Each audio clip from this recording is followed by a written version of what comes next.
అరే రాజు, మన senior hospital ఉన్నారా, వాడిని బతికించుకోవాలంటే 25 లక్షలు కావాలంటరా. నాకేం చేయాలో అర్థం కావట్లేదురా. ఈ టైంలో నువ్వు అక్కడే హెల్ప్ చేయగలరా? ప్లీజ్ రా, హెల్ప్ చేయరా. 25 లక్షలా? ఇక్కడేం వడ్డీ వ్యాపారం చేయట్లా, ఎవరికి పడితే ఆడికి ఇవ్వటానికి. అరే మామ, ప్లీజ్ రా, నీ కాళ్ళు పట్టుకుంటాను రా, ప్లీజ్ రా, ఈ ఒక్కసారికి హెల్ప్ చేయరా.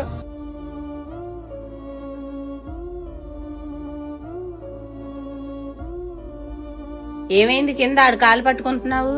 అదా, మా ఫ్రెండ్ కి యాక్సిడెంట్ అయిందమ్మా, 25 లక్షలు కావాలి, అందుకనే. సర్లే గాని వెళ్ళి పని చూసుకో. మనీ అవసరమా? సరే ఇద్దాం. హశ్వంత్, చెప్పండి అమ్మా. నీ ఫ్రెండ్ ఆపరేషన్ కి 25 లక్షలు కావాలన్నావుగా, తీసుకో. ఇలాంటి సమయంలో సాయం చేసినందుకు చాలా థ్యాంక్స్ అమ్మా.